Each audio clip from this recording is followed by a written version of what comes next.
Let's get ready to rumble! Aha! Terence Crawford. You ain't that bad after all, huh? In a recent interview with the Breakfast Club, the reason you didn't want to fight David Benavidez is because, he's 200 pounds. He's 200 pounds. So what? Your natural weight, you described, was 168 pounds during the interview you had with Eden Ross this past Christmas week. But let's see what you said during the Breakfast Club, why you wouldn't face David Benavidez, even though after the Canelo Alvarez fight, Turkey Out Shake presented that fight to you. Did you really retire because you looked at the landscape and you were like, there's nothing else for me to do? I'm gonna ask you, who would I fought? My Benavidez. Benavidez is a heavyweight 200, a heavyweight 200, a heavyweight 200. Yeah, you ain't here, huh? You ain't want to fight the monster, El Monstruo, the Mexican monster, the Ecuadorian monster, the Dominican monster, huh? Let's not forget that there was the interview with Eden Ross. Let's fact check it. You said that 168-pound division was your natural weight. And what's your most healthiest natural weight?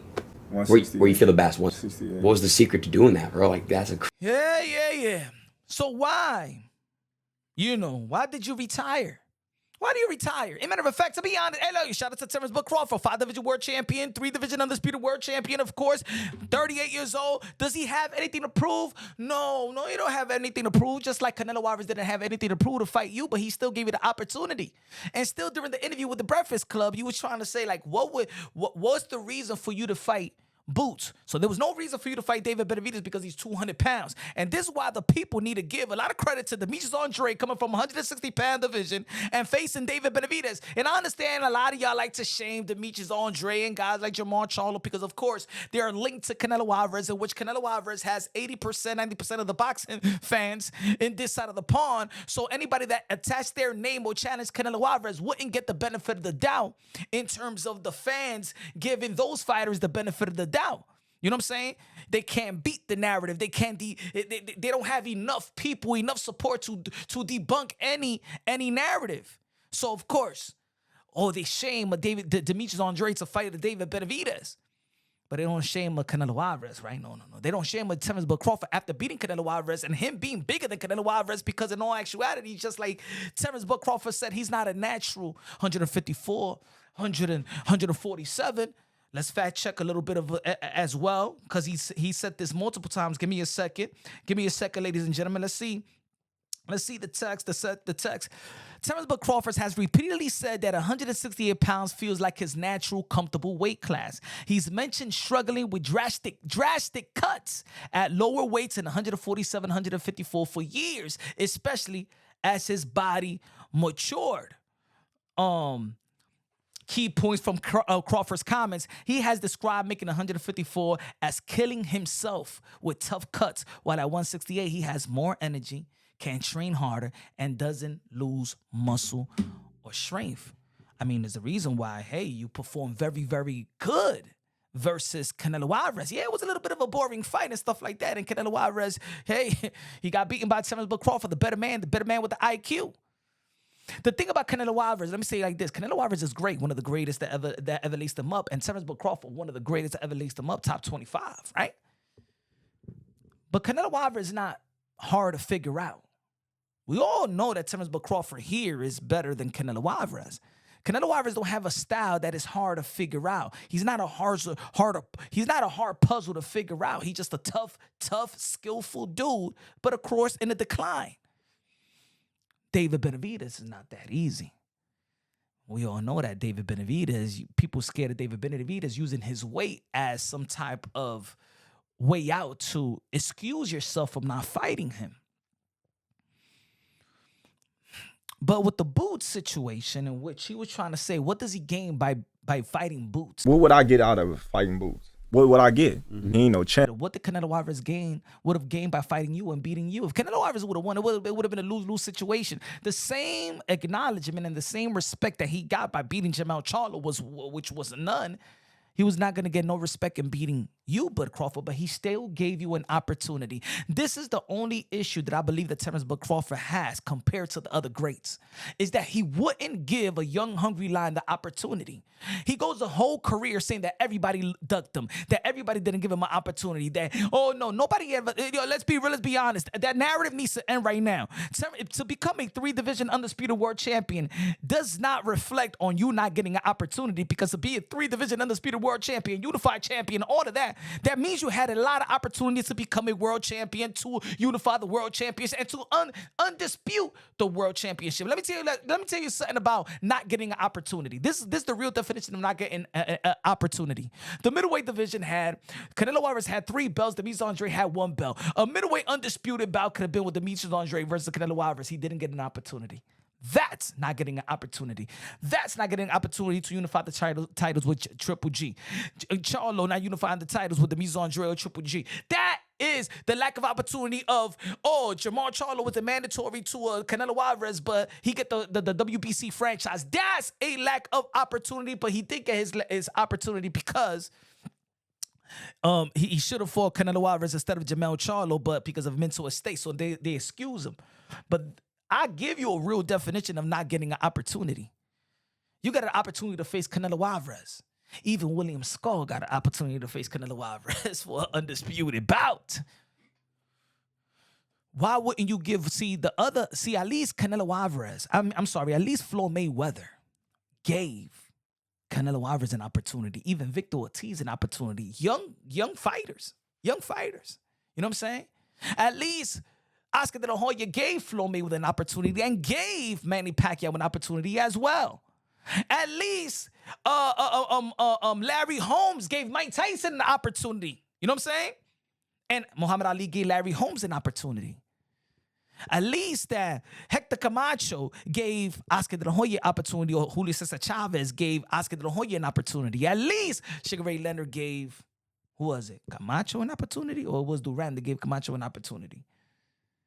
See, the cycle of the sport of boxing is giving the young, hungry lion an opportunity and at least give him a passing of the torch fight. At least. He doesn't have to win, because even Manny Pacquiao gave Keith Thurman an opportunity. He didn't win. And Floyd Mayweather gave Canelo Alvarez an opportunity, but he didn't win. But at least give the young, hungry lion an opportunity, because boxing still has to move. The thing that bothers me about the Terence Bud Crawford and the fans is that he never gave a young, hungry lion an opportunity as he is on his way out to see what do we have. Terence Bud Crawford is not retired, in my opinion. Terence Bud Crawford and the people saying, and he said in the interview that people didn't want to market him and things of that nature, that people's hard on him, that they didn't market, they didn't advertise him well. No, you was advertised. You had pay-per-view fights. You had ESPN, the worldwide leader in sports.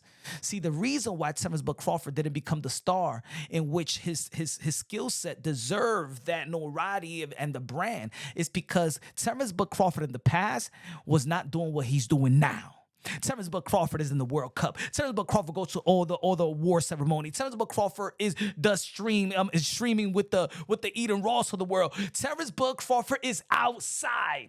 And when he was with Top Rank and they were wanting him to do interviews, he didn't want to come outside. He didn't want to do interviews. His attitude and his character was like dry paint. It was hard to promote Terence Bud Crawford because Terence Bud Crawford didn't want to promote himself.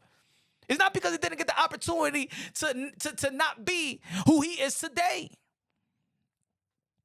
You never was outside, and maybe he was with he was with his ex-fiance and the whole family, and maybe he was grind. Maybe he didn't know how to show love to the camera.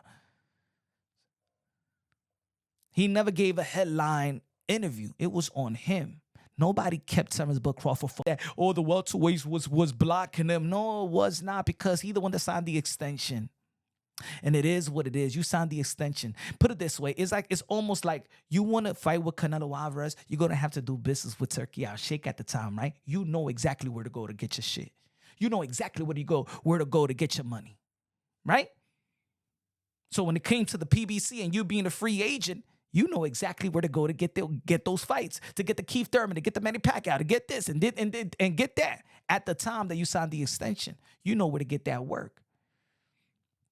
And when it comes to Boots Ennis, why wouldn't you want to fight Boots Ennis? And to be honest, I think that Terence Crawford will be the favorite to beat Boots Ennis anyway. But in the end of the day, why not give him an opportunity? He doesn't bring that into the table. You're that guy. You are the table, my brother. What do you mean they don't bring that into the table? Floyd Mayweather didn't need to fight Canelo Alvarez. Floyd Mayweather didn't need to fight Andre Berto. That's Floyd. A lot of these guys don't need to fight nobody. Huh? You went to the 154-pound division. I think and I'm going to say like this, Turkey, I'll shake.